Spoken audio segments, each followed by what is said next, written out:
안녕하십니까, 윤과장입니다. 네, 즐거운 연휴 보내셨나요? 연휴를 즐겁게 보내고 나서 다행히 또 어제 휴장이라 급락을 피했다라고 좋아했는데, 오늘 어제 휴장이었던 것까지 포함을 해가지고 1.6%나 코스피 하락을 이끌었습니다. 참 지난주 금요일 그 미국장이 하락을 했지만, 어제 중국 봉쇄 완화 이슈로 인해서 중국장이 크게 상승을 해서 좀 오늘 상승을 좀 기대를 했는데요. 아쉽게도 그 상승은 없었습니다. 그래서 코스닥도 1.9%나 이렇게 음봉으로 크게 하락을 하면서 참 상승세를 타나 싶었는데요. 어김없이 우리 또 다시 또 박스권에서 또 왔다 갔다 하려고 하는지 오늘 기세가 또 꺾였습니다. 오늘 뭐 투자자별 동향 보면 역시 개인만 이렇게 매수를 했고요. 외국인 기관 이렇게 매도하면서 하락 추세, 코스피도 하락 추세, 코스닥도 하락 추세 이렇게 만들어 버렸습니다. 오늘 뭐 환율도 이렇게 15원이나 오르면서 다시 1200원 중반대가 와버렸고요.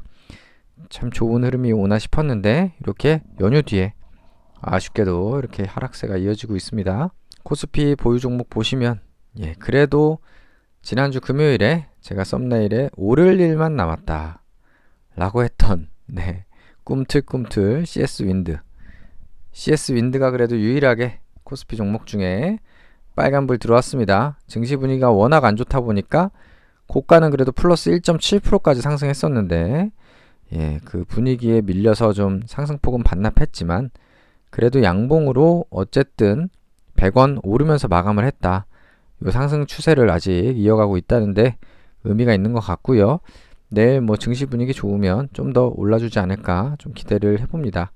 그래도 CS 윈드가 빨간불이라도 보여줘서 그나마 위안이 되네요. 나머지 종목은 모두 전부 하락을 했고요.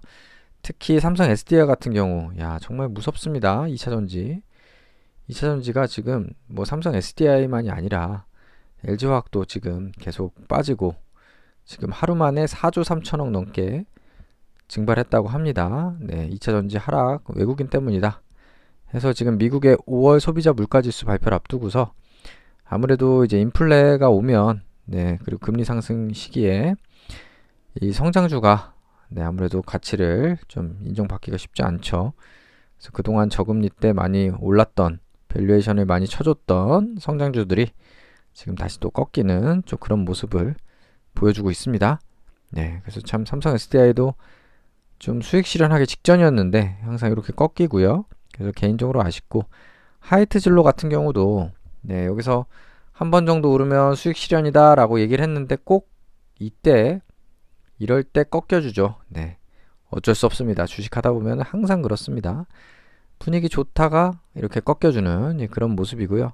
하이트진로는 진짜 개인적으로 너무 아쉽고 화도 나는데요. 지금 열심히 지금 이제 회식하면서 열심히 매출을 올리고 판매를 해야 될 하이트진로가 청주 공장이 셧다운이 됐습니다. 지난주에도 제가 뉴스 기사를 공유 드렸는데요. 점점 더 격화되는 것 같습니다. 수십 명이 문을 막고 쇠파이프까지 등장을 했다고 합니다. 화물연대 총파업으로. 참 개인적으로는 좀 이해가 안 되는 게 뭐 파업을 하는 것까지는 좋은데요. 파업에 동참하지 않는 사설 화물 차량에 미미한 출입이 이루어지고 있지만 지금은 완전히 봉쇄했다고 합니다. 그래서 요런 이제 파업에 참여하지 않는 이런 화물 차량을 막 검사하고 뭐 물건을 싣고 가는지 아닌지 뭐 검사를 하고 막 막고 뭐 그런다고 하는데 참 전에 뭐 파리바게트 때 민노총 그 파업도 봤지만 이게 참 말이 되나 하는 생각이 듭니다. 뭐 파업하는 거야 좋은데 동참하지 않았다고 해서 그거를 또 험악한 분위기로 뭐 비노조 화물 차량 진입을 둘러싸고서 뭐 이렇게 험악한 분위기가 연출된다고 하는데 무섭습니다. 지금 2022년에도 이런 일이 계속 벌어진다는 게 참 무섭고요. 뭐 쇠파이프도 발견됐다고 하고 참 무섭습니다. 어쨌든 그리고 제가 하이트진로 주주이기 때문에 너무 아쉽습니다. 왜냐면 이런 좋은 뉴스들 계속 나오거든요. 2년 연속으로 상향 평가를 받아가지고 지금 A에서 A 플러스 네, 지금 신용평가가 상향 조정이 됐다고 하거든요. 참 이렇게 좋은 뉴스들 나오는데 이런 안 좋은 그런 파업 그리고 이제 이걸로 인해서 뭐 유통이 차질이 있을 거다라는 얘기들이 나오면서 이런 거는 지금 효력을 발휘하지 못하고 있는 것 같습니다.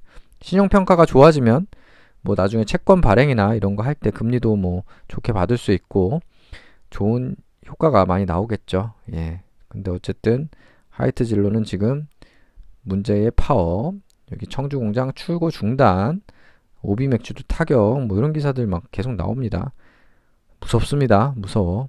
그리고 제가 주주라서 주주이다 보니까 참 더 어이가 없네요. 근데 또 한편으로는 이건 어차피 해결될 이슈라고 보면 언제 해결될지 모르지만 그죠? 어차피 해결될 이슈라고 보면은 뭐 더 하락하면은 좀 추가 매수하는 기회로 삼을 수도 있을 것 같습니다. 뭐 아직은 뭐 좀 매수하기에 하락폭이 좀 적어가지고 애매하긴 한데요. 혹시나 뭐 조금 더 하락을 해준다. 지금 보시면 내일 정도도 뭐 사실은 오늘 34,300원 저점이었는데 이거보다 더 내려오거나 뭐 하면은 좀 매수를 고려해 볼 수도 있을 것 같습니다. 일단 이럴 때를 그냥 아쉬운 대로 매수 기회로 오히려 삼아 볼 수 있도록 한번 해보겠습니다. 아무튼 하이트 진로 때문에 조금 화가 나는 하루였고요. 뭐 나머지 종목들 뭐 오늘 다 빠져가지고 뭐 크게 의미가 없을 것 같습니다.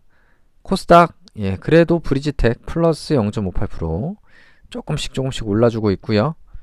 조금씩 올라주고 있고 이때 급등할 때 역시 반절 매도하길 잘했습니다. 일단은 수익 줄 때는 파는 게 장땡입니다. 파는 게 장땡이고 급등할 때도 파는 게 장땡인데요.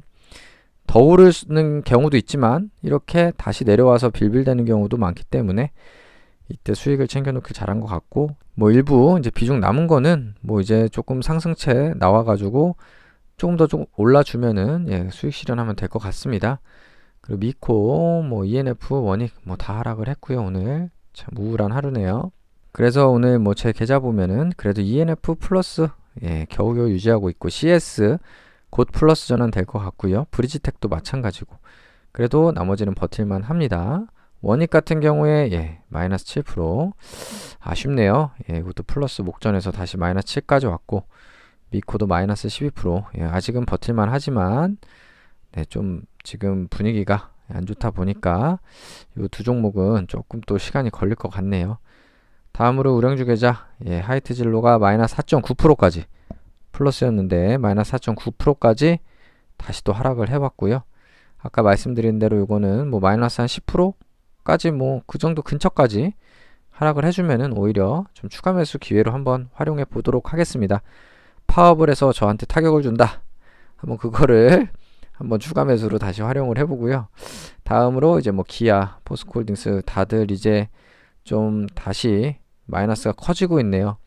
개인적으로는 수익 실현 목전까지 왔는데 다시 또 빠지는 게 딱 한 번 내지 두 번만 딱 올라주면 되는 타이밍에 꼭 이렇게 초를 치는 이런 머피의 법칙 항상 반복되는 이 패턴 좀 아쉽고요. 그나마 FNF 푸프라도 수익 실현 해놔서 그걸로 위안을 삼아야 될 것 같습니다. 뭐 이렇게 하락할 때는 뭐 역시 그냥 그 회사 관련된 내용들 계속 보면서 물론 이런 보고서들이 좀 긍정적인 뷰로 계속 써지는 거는 어쩔 수가 없습니다. 그거는 감안을 하면서 보시되 이런 사업 현황 이제 뭐 텔레그램에도 많이 공유드렸고 뭐 인터넷 찾으셔도 나올 테니까요. 뭐 포스코홀딩스, 뭐 삼성 SDI 그리고 뭐 SKI 테크놀로지 뭐 이 외에도 많이 수시로 이렇게 공유를 드리고 있으니까요. 이런 것도 찾아보시면서 희망회로도 돌려보시고 아니면은 냉정하게 이제 업황이 꺾여서 안 되겠다 하는 거는 뭐 진짜 손절도 고려해 보시고 판단을 해 보시는 게 좋을 것 같습니다. 그리고 또 뭐 중간 배당 이제 6월 달에 그 여름 보너스를 받으려면 이제 중간 배당 관련된 주 개인적으로는 이제 배당만 보고 들어가는 건 비추고요. 그냥 배당도 주는 종목을 고르는 거는 괜찮을 것 같습니다. 그러니까 여러 매수 후보 중에 이왕이면 뭐 중간 배당 주는 걸로 산다. 그 정도 마인드. 그게 가장 적절한 수준일 것 같고 배당만 보고 들어갔다가는 또 배당 이상으로 손실을 볼 수 있으니까요. 참고하시기 바라겠습니다. 이 기사에서 언급된 거는 여기 7개 종목 정도 나오네요. 제가 보유한 게 삼전, 포스코홀딩스 이 두 종목은 어차피 보유하고 있기 때문에 그냥 물린 채로 중간 배당 받도록 하겠습니다. 그래서 오늘 참 기분 좋게 오르다가 코스닥도 이렇게 꺾이고 코스피도 이렇게 꺾여 버렸는데요. 뭐 어쩔 수 없습니다. 예, 그냥 예상했던 대로 2600 근처에서 계속 빌빌대는데 또 2600 밑으로 또 빠지면은 또 매수 그동안 매도한 걸로 현금으로 매수를 고려해보고 또 2600 넘어서 2700 근처 가면 플러스 나는 거 수익 실현하고 그렇게 이 박스피를 견뎌내는 수밖에 없습니다. 그렇게 되면은 요런 이제 하락 추세도 지금 보시면 3300에서 이만큼 지금 이렇게 보니까 아찔하네요. 진짜 산꼭대기에서 엄청 빠진 것 같은데 요 와중에도 계속 수익을 챙길 수가 있습니다. 그리고 반등이 나올 때 이제 그동안 이제 축적됐던 낮춰놓은 평단으로 수익을 챙길 수가 있는 겁니다. 그래서 참 보수적으로 대응해야 될 시점이긴 한데요. 원칙대로 너무 쫄지도 말고 또 너무 희망적으로 판단하지도 말고 생각한 대로 이렇게 원칙대로 대응을 하셔서 요 힘든 시기 또 지루한 시기 잘 버티시기 바라겠습니다. 오늘도 시청해주셔서 감사드리고요. 좋아요 한 번씩 부탁드리겠습니다. 감사합니다.